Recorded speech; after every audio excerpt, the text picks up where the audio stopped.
हम देखते हैं प्राइम सुपरमैन और रोबोट गोकू आपस में फाइट करने के लिए फिर से तैयार हो जाते हैं। वहीं दूसरी तरफ वन ऑफ वॉल वोकॉन्ग से फाइट करने लग जाता है। उन दोनों के बीच बहुत ही भयानक फाइट हो रही होती है। उनकी फाइट से वो पूरी जगह कांप रही होती है। हर कोई वहां पर एक दूसरे पर अपनी फुल पावर से अटैक कर रहा होता है। वोकॉन्ग भी अपनी फुल पावर का इस्तेमाल करके स्टाफ को समन करता है और वन ऑफ वॉल पर एक पावरफुल अटैक कर देता है। वन ऑफ वॉल उस अटैक से बहुत दूर जाकर गिरता है। वहीं दूसरी तरफ अल्टीमेट एलियनक्स ओमनी किंग गोकू पर काफ़ी अटैक किए जा रहा था, लेकिन ओमनी किंग गोकू उन सारे हमलों को इजीली सर्वाइव किए जा रहा होता है। अल्टीमेट एलियनक्स कहता, आखिर तुम ऐसा कैसे कर पा रहे हो? ओमनी किंग गोकू कहता, वो इसलिए क्योंकि तुम सीरियस होकर नहीं लड़ रहे हो। चलो अपनी पूरी ताकत से मुझ पर हमला करो, वरना फिर मैं तुम पर अटैक करूंगा। अल्टीमेट एलियनक्स कहता, कोशिश करके देख सकते हो। ओमनी किंग गोकू कहता, अगर तुम ऐसा चाहते हो तो ठीक है। ये कहने के बाद ओमनी किंग गोकू एक की बलास अटैक तैयार करता है और एलियन एक्स के ऊपर कर देता है। एलियन एक्स अपने हाथ को ऊपर करके एक सर्कल बनाता है और वो ओमनी किंग गोकू के हमले को एक ही पल में खत्म कर देता है। ओमनी किंग गोकू कहता है, ये काफी बढ़िया था, मुझे बहुत ही अच्छा लगा। तो ठीक है, अब इससे बच के दिखाओ। ये कहने के बाद वो अपने बालों से अल्टीमेट एलियन एक्स पे अटैक कर देता है। अल्टीमेट एलियनक्स कहता है, इसके हेयर बहुत ज़्यादा स्ट्रांग है, मुझे थोड़ा बच के रहना होगा। ये कहने के बाद वो अपने हाथ को फिर से ऊपर करता है और एक सर्कल बनाता है, जिससे वहाँ पर काफ़ी सारे डायमेंशन खुल जाते हैं। इसके बाद एलियनक्स बहुत तेज़ी से ओमनी किंग गोकू पर अटैक करता है और उसे उस डायमेंशन के अंदर भेजने की कोशिश करता है। ओमनी किंग गोकू कहता है, काफ़ी अच्छी चाल है, लेकिन मैं इसमें फंसने वाला बिल्कुल भी नहीं हूँ। ये कहते हुए वो अपना इन्फिनिटी कामेहामेहा तैयार करता है और वो उसके ऊपर कर देता है। ओमनी किंग गोकू के उस अटैक से वो पूरी की पूरी जगह कांप जाती है। एलियन एक्स ने जितने भी डायमेंशन बनाए थे वो एक ही पल में ख़त्म हो जाते हैं। उस अटैक के बाद सबको ऐसा लगता है कि एलियन एक्स उस टूर्नामेंट से गायब हो चुका है। बियॉन्डर कहता है, ये कैसा अटैक था, कमाल का था। क्या उसने एलियन एक्स को सच में ख़त्म कर दिया? लेकिन ये इतनी आसानी से कैसे हो सकता है? फिलहाल मुझे उस तरफ ध्यान नहीं देना चाहिए, क्योंकि मुझे कुछ और देखना है। इसके बाद हम प्राइम सुपरमैन और रोबोट गोकू को देखते हैं, जो आपस में फाइट कर रहे थे। प्राइम सुपरमैन एक से एक पावरफुल अटैक रोबोट गोकू पर किए जा रहा होता है। रोबोट गोकू उसके काफ़ी हमले को टॉच किए जा रहा था, लेकिन काफ़ी हमले उसे लग भी रहे थे, जिस वजह से वो थोड़ा बहुत डैमेज भी हो रहा होता है। प्राइम सुपरमैन कहता है, क्या हुआ, तुम कुछ क्यों नहीं कर पा रहे? कुछ समय पहले तो तुमने काफ़ी जोश था, लगता है तुम मरने वाले हो। ये कहने के बाद सुपरमैन एक बहुत ही पावरफुल पंच बनाता है, जो प्राइमर पंच था, और वो बहुत ही बड़ा था, क्योंकि प्राइम सुपरमैन ने अपने हाथ को काफ़ी बड़ा कर लिया था। रोबोट गोकू उस पंच को जैसे ही रोकता है, वो एक पल के लिए भी उसे रोक नहीं पाता और बहुत दूर जाकर गिरता है। इसके बाद प्राइम सुपरमैन कहता है, भले ही तुम नए फॉर्म में ट्रांसफॉर्म हो गए हो, लेकिन अभी भी तुम में दम नहीं है। ये कहते ही वो रोबोट गोकू पर अपना दूसरा प्राइमर पंच करता है, लेकिन इस बार रोबोट गोकू उसके पंच को अब एक ही हाथ से ब्लॉक कर देता है। प्राइम सुपरमैन ये देखकर बिल्कुल दंग रह जाता है। रोबोट गोकू उसकी आंखों में देखता है और कहता है, तुमने मुझे ये करने पर मजबूर कर दिया है। ये कहते ही रोबोट गोकू अपने हाथ को नए फॉर्म में ट्रांसफॉर्म कर देता है और सुपरमैन के मुंह पर एक जोरदार पंच करता है। रोबोट गोकू के उस पंच की वजह से प्राइम सुपरमैन का चेहरा पूरी तरह से गायब हो जाता है, यानी उसकी बॉडी में सर नहीं होता है। रोबोट गोकू ने एक ही पंच से उसका सर गायब कर दिया था। रोबोट गोकू जैसे उस पर दूसरा पंच करने वाला होता है कि अचानक से वहाँ पर बियॉन्डर आ जाता है और कहते हैं, मैं इसी पल का तो इंतजार कर रहा था। रोबोट गोकू लगातार प्राइम सुपरमैन पे अटैक किए जा रहा था। तभी बियॉन्डर अपनी फुल पावर में रोबोट गोकू और प्राइम सुपरमैन पर एक साथ अटैक कर देता है। रोबोट गोकू जो प्राइम सुपरमैन पे अटैक करने में बिजी था, उसे बियॉन्डर के हमले के बारे में बिल्कुल भी पता नहीं चलता है और वो अटैक उन दोनों को सीधा जा लगता है और वहाँ पर बहुत ही बड़ा धमाका होता है।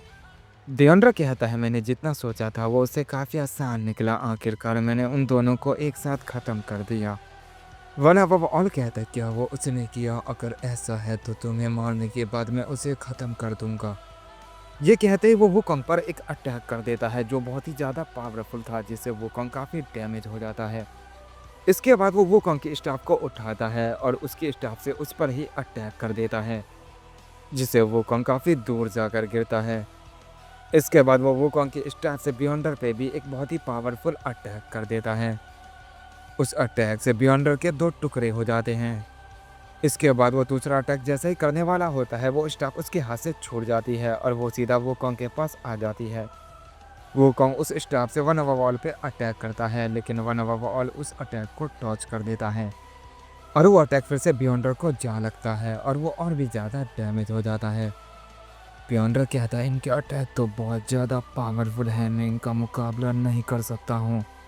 ये कहने के बाद बियॉन्डर फिर से खुद को हील करता है। वहीं वो कॉन्ग वन ओवरऑल पर फिर से अटैक कर देता है। उन दोनों के बीच बहुत ही तगड़ी फाइट हो रही होती है, कोई भी हार मानने को राजी नहीं था।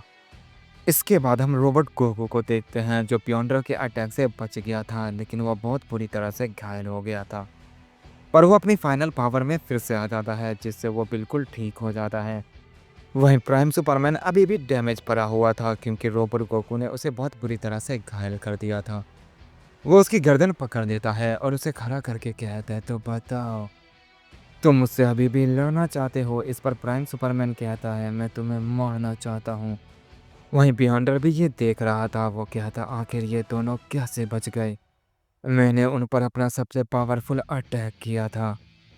रोबोट गोकू बहुत ज़्यादा ताकतवर निकला, मुझे लगा था वो कमज़ोर होगा, पर उसने तो प्राइम सुपरमैन की गर्दन पकड़ रखी है, मतलब उसमें बहुत दम है। वो एक हमले से नहीं मरने वाले, मुझे उन पर अपना दूसरा हमला करना होगा। ये कहने के बाद वो जैसे अपना दूसरा अटैक तैयार करने वाला होता है कि अचानक से रोबोट गोकू उसके सामने आ जाता है और अपने दूसरे हाथ से उसकी गर्दन पकड़ लेता है। वो एक साथ उन दोनों की गर्दन पकड़ कर कहता है, मैं तो बस तुम्हें मारना चाहता था प्राइम सुपरमैन, लेकिन अब ये भी मेरे हाथों मरेगा। इसके बाद हम गोकू को देखते हैं, जो बियॉन्डर के हमले के बाद अब होश में आया था। वो रोबोट गोकू को देखकर कहता है, ये कैसे हो सकता है? वो उन दोनों से एक साथ लड़ रहा है। नहीं, बल्कि उसने उन दोनों को एक साथ हरा दिया है। तभी हम रोबोट गोकू को देखते हैं, जो अपने हाथ से एक केमिकल को रिलीज करता है। वो केमिकल इतना ज़्यादा खतरनाक था कि वो बियॉन्डर की बॉडी को गायब कर रहा होता है। बियॉन्डर जो बिल्कुल शॉक में था, उसे समझ नहीं आ रहा था कि उसके साथ ये क्या हो रहा है। हम सुपरमैन कहता, आखिर ये कैसा केमिकल है? क्या ये इमोर्टल को बनाने के लिए बनाया गया है? क्या तुम मुझे इसी तरह मारना चाहते हो रोबोट गोकू? रोबोट गोकू कहता है, नहीं, मैं तुम्हें इससे भी पूरी मौत मारूंगा। ये कहने के बाद रोबोट गोकू अपने हाथ से ही प्राइम सुपरमैन को एब्जॉर्ब करने लग जाता है। रोबोट गोकू को ऐसा करता देख सब बिल्कुल चौंके रह जाते हैं और कहते हैं, वो ये कैसे कर पा रहा है? गोकू ये देख कर कहता है, क्या मुझे उन्हें बचाना चाहिए? मुझे समझ नहीं आ रहा, वो उतने पावरफुल वॉरियर को इतनी आसानी से आखिर कैसे मार सकता है? ये कहने के बाद गोकू जैसे उन्हें बचाने की कोशिश करता है, उससे पहले ही वन ओवरऑल रोबोट गोकू पर अटैक कर देता है और वो प्राइम सुपरमैन को रोबोट गोकू के हाथ से छुड़ा लेता है। और वो सुपरमैन से कहता है, मैंने तुमसे पहले ही कहा था संभल कर रहना सुपरमैन, तुम मेरी बात को क्यों नहीं समझते? प्राइम सुपरमैन कहता है, आखिर ये इतना ज़्यादा खतरनाक कैसे हो रहा है? वन ओवरऑल कहता है, तुम इसके हिस्ट्री के बारे में कुछ नहीं जानते, ये शुरू से ही खतरनाक था, यहाँ तक कि वो मुझे हराने का भी दम रखता है। वो यहाँ पर सबको हरा सकता है, चाहे वो वूकोंग हो, वो ओमनी किंग गोकू हो या फिर अल्टीमेट एनिनक्स। अगर वो मुझे हरा सकता है तो वो सबको हरा सकता है। इसलिए मैंने तुमसे कहा था कि उससे बच के रहना। वो ना वॉल की बात खत्म भी नहीं होती, लेकिन उधर बियॉन्डर खत्म हो चुका था। रोबोट गोकू ने उसका काम तमाम कर दिया था। वो उसे मारने के बाद वना वॉल से कहता है, तुम्हें ऐसा नहीं करना चाहिए था, तुमने मेरे शिकार को छीन के बहुत बड़ी गलती कर दी है और इसकी सजा अब यहाँ पर सबको मिलेगी। ये कहने के बाद रोबोट गोकू अपने हाथ को फिर से एक वेपन में ट्रांसफॉर्म कर लेता है और वन ऑफ ऑल पे अटैक कर देता है। वन ऑफ ऑल उस हमले को टॉच कर लेता है और कहता है, लगता है अब मुझे ही इसे संभालना होगा। ये कहने के बाद वो जैसे ही रोबोट गोकू से फाइट करने के लिए आगे बढ़ता है, अचानक से वुकोंग आके उसे रोक लेता है। वन ऑफ ऑल कहता है, मैं तुमसे अभी लड़ना नहीं चाहता हूँ, इसीलिए मेरे रास्ते से साइड हो जाओ। वुकोंग कहता है, भले ही तुम लड़ना नहीं चाहते हो, लेकिन मैं चाहता हूँ। ये कहने के बाद वो अपनी स्टाफ से उस पर अटैक कर देता है, जिस वजह से वन ऑफ ऑल को बहुत ज़्यादा गुस्सा आ जाता है और वो अपनी पावर को बहुत ज़्यादा रिलीज कर देता है, जिस वजह से वहाँ पर बहुत ज़्यादा तबाही मच जाती है। वुकोंग काफ़ी पीछे जाकर गिरता है पर तब तक बहुत देर हो चुकी थी। वना वॉल देखता है कि रोबोट गोकू ने प्राइम सुपरमैन को अपने दोनों हाथों से पकड़ रखा है और उसने अपने दोनों हाथों को एक वेपन में ट्रांसफॉर्म कर रखा है। वना वॉल कुछ करने की सोचता उससे पहले ही रोबोट गोकू प्राइम सुपरमैन को ख़त्म कर देता है, यानी उसे अपने अंदर एब्जॉर्ब कर लेता है, जिससे एक पल के लिए रोबोट गोकू की बॉडी और भी ज़्यादा चमकने लग जाती है। ये देखकर सब बिल्कुल हैरान रह जाते हैं। रोबोट गोकू कहता है, मुझे रोकने वाला यहाँ पर कोई नहीं है, मैं एक एक करके सबको मार दूंगा।